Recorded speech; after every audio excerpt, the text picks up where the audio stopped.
AVE Bassboy V2. This is a subwoofer you can get in Australia, most likely from a store named DJ City. This is what it looks like. It's got standard 35mm pole at the top, which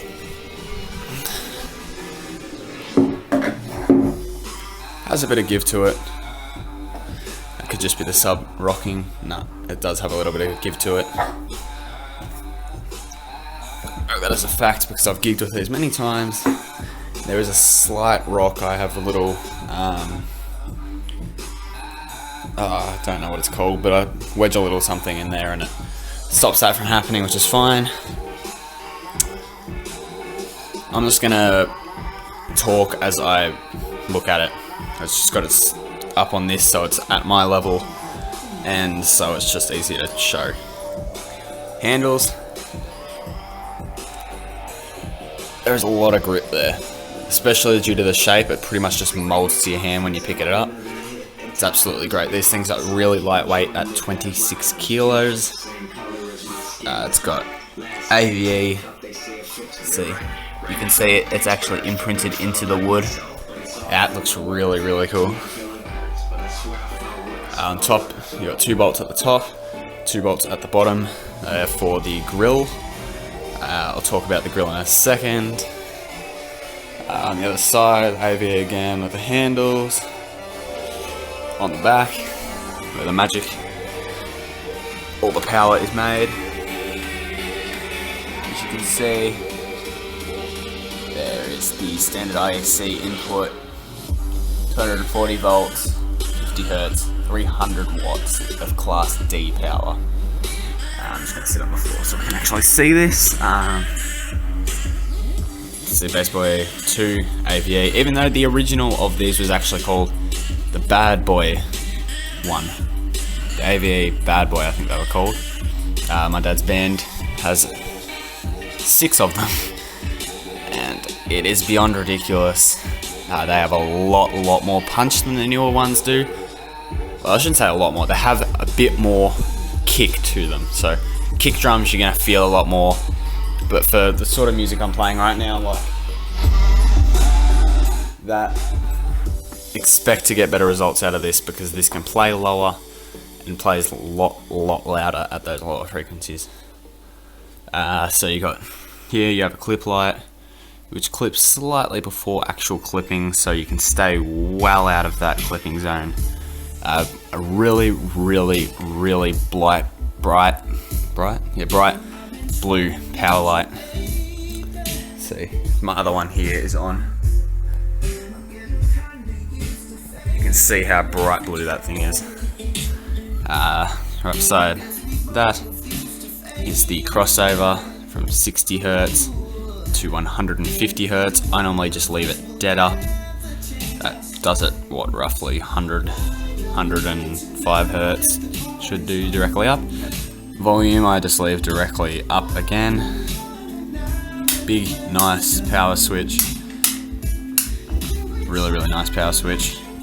Phase control from 0 degrees to 180 degrees, just a nice, very nice switch like that. There's the fuse, if you want to replace the fuse. I haven't had to, it's nice. Input XLRs and output XLR, so massive heatsink on the back of this thing. Very nice construction too on the heatsink. One thing I will mention is output does not work if the unit is turned off. So if I was to right now stand up, same on these front of house, turn that off, that sub is no longer playing, that front of house is no longer playing. All you're hearing now is these subs and that Behringer thing. So that's exactly what the subs do if they're not turned on. Nothing goes through. Turn them back on, stuff comes back through. So that's just something to keep in mind. If it breaks down, you're going to have to join those XLRs instead of just leaving the sub there.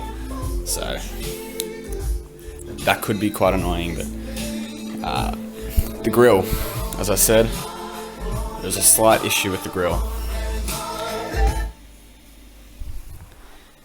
Ready to see the slight issue with this grill?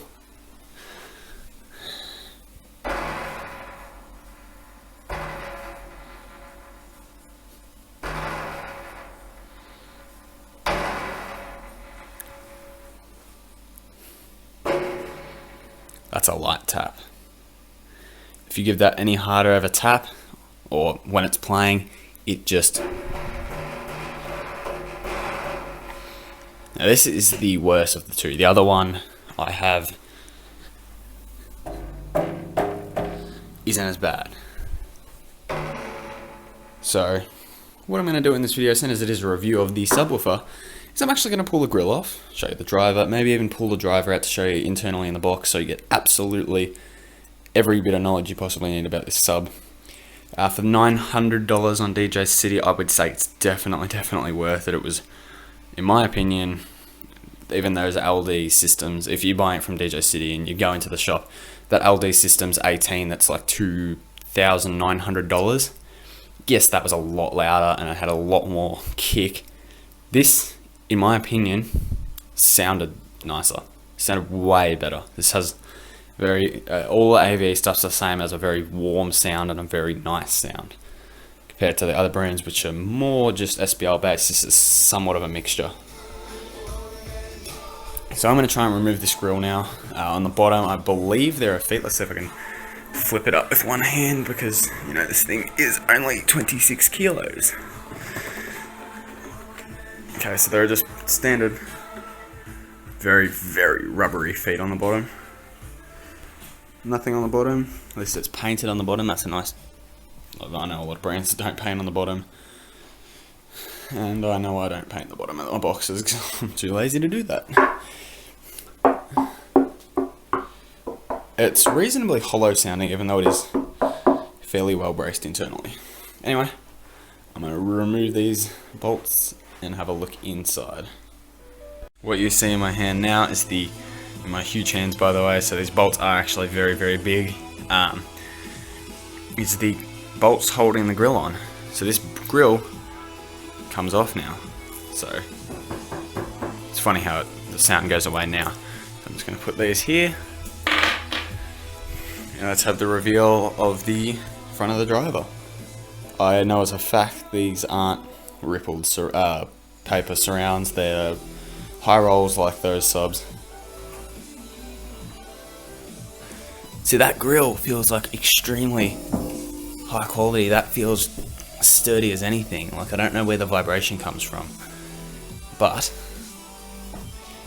that is a big, sexy, sorry about that, cast frame woofer.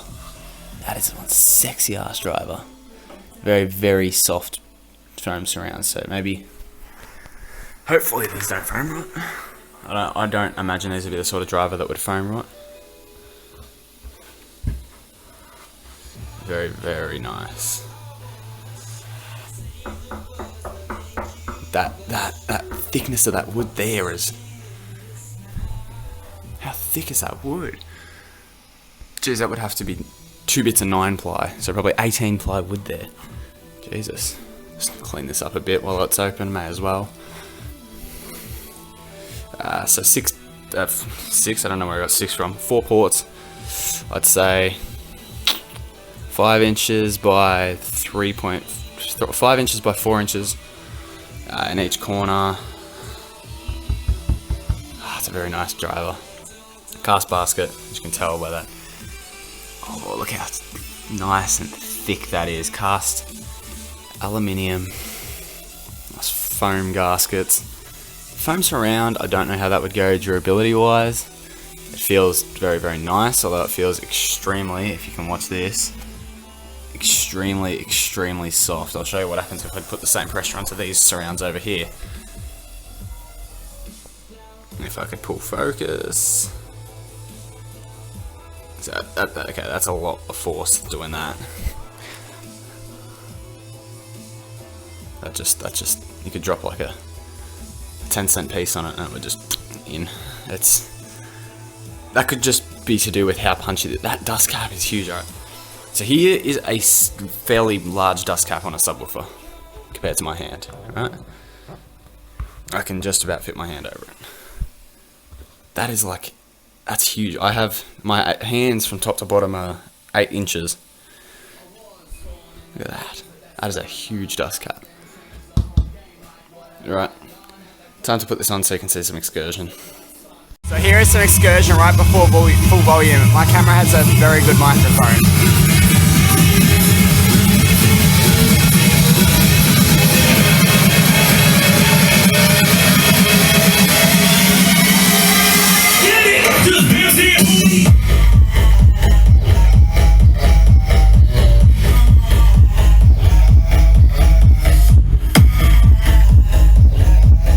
That's a lot of air being pushed there.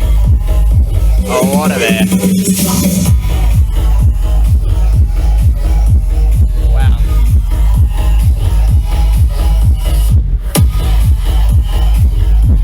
Okay, so now that you've got a taste of what the woofer's like, what it looks like, how it performs, you can see this sexy, thick aluminium ring around the driver. Let's take a look at the back of the driver. It's now unhooked. Don't want to short circuit anything. God, that is a big dust cap. This thing moves a lot for a PA driver. It's ridiculous. Let's see how this thing performs. Well, let's see what the back of it looks like. I personally already know because I've already taken one of these apart, but you're obviously looking at buying one, so let's see. Alright, I will remove the screws and I'll be back in a second. So what you're seeing right here is the 8 screws that hold this driver in. These are really, really beefy screws. Again, this is a... Yep, you can't read that. Metric 5 is what these bolts are. It's ridiculous, they're so thick. Okay, I don't know if I can pull this driver out by hand, and I don't know if it's actually stuck in. Yeah, I'm gonna have to get that out off camera. I will be back once that's out. Any of those out there looking at placing the driver in this, well, it's probably been 5-10 minutes of flipping and dropping and prying, and I just can't for the life of me get this woofer out. I'm gonna give it another 6 minutes. If I haven't got it by another 6 minutes, I will just give up and put the screws back in. So let's see how I go. My finger is getting squashed and I'm puffing my ass off. The best method was to stick a screwdriver in there, twist it sideways, and then pull. So here's the first time this driver has been removed. I am not going to be able to do this on camera. Am I? No, I'm not. Alright, back in a sec. Finally. Okay. Here is inside of the Bassboy Ultra. No, it's not that model. It's the Bassboy. It's the AVE Bassboy V2. There we go. Okay. Pole mount is it a steel? Yes, it is. Cool. It's like the budget PV stuff where it's just a cardboard tubes all the way through. So I press next on my playlist. That is a massive, massive. Jesus.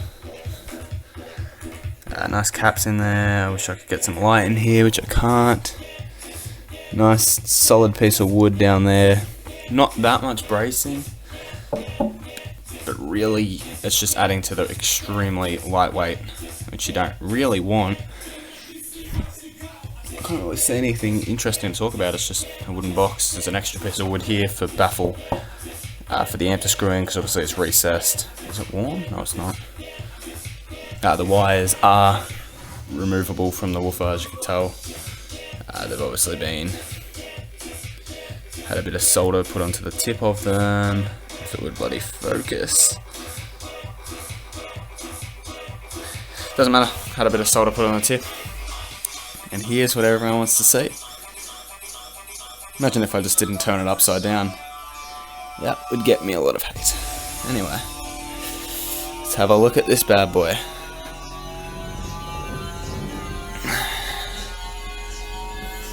There you go. It's the back of the AVE Bassboy subwoofer. Just a single 8 ohm, 300 watts extremely big magnet. This camera does it no justice whatsoever. Push terminals. That's cast. Oh Jesus! Hang on. Listen to that. Nothing has any give to it. Wow. Vented pole piece. As expected with a dust cap that big. What's the voice coil? I would say 4 inches. Just got interrupted. I would say that voice coil is 4 inches. That's a very, very big voice coil. So the spider's probably 6-7 inches. That's a very, very big voice coil and a massive, massive dust cap. Jesus. Oh, time to put this back in. That is one beefy ass woofer. Look at the frame on that thing. Let's see, where can I grab it? Oh, that weighs a lot. Look at how sexy that is. Holy shit, that's crazy. Alright, that really concludes it for the review. It is a great subwoofer. I would even pay $1,000 for one of these. Considering they're on sale for 600 right now, I'm going to buy another 2. It's crazy. And quickly, one last thing with this subwoofer. Sorry, that was shaky cam as hell there. Out of the box, it needs a mod. There is one mod that you have to do once you get this subwoofer, and as stupid as it's going to sound, and I don't know why they don't have it like this out of the factory. You know that foam stuff you seal around your doors with?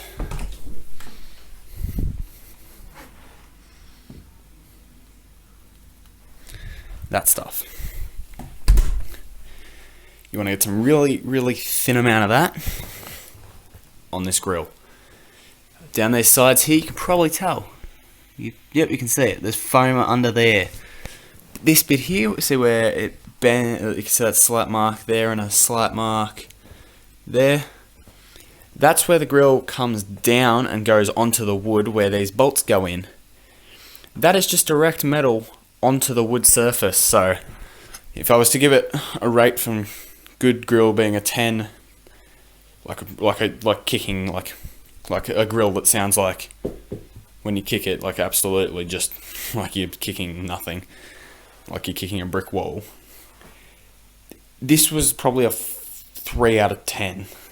That was about a 5 out of 10. So you listen to this one, it's got a really annoying echo, and sometimes like this one was horrible. You could hear it over the music sometimes.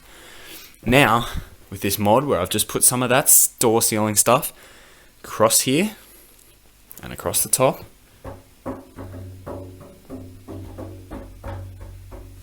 completely eliminates that. If I hit it hard, that's a lot of force there. Okay, wait, ready?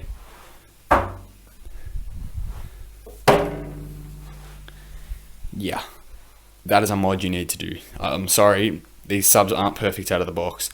Once you do that mod, and I'm sure that'll probably make it louder because there'll be less energy being transferred through the grill too.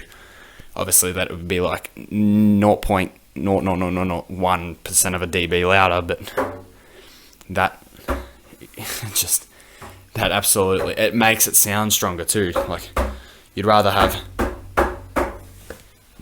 on your grill than have someone bump it and it go. So out of the box, do that. That's the first thing you want to do. Easily done. 4 bolts, just stick the piece diagonally in that corner, then this will just press onto it. No, you can't see it, but yeah, that is a good mod. I'm gonna have to think about doing it to these as well, because that sounds like ass.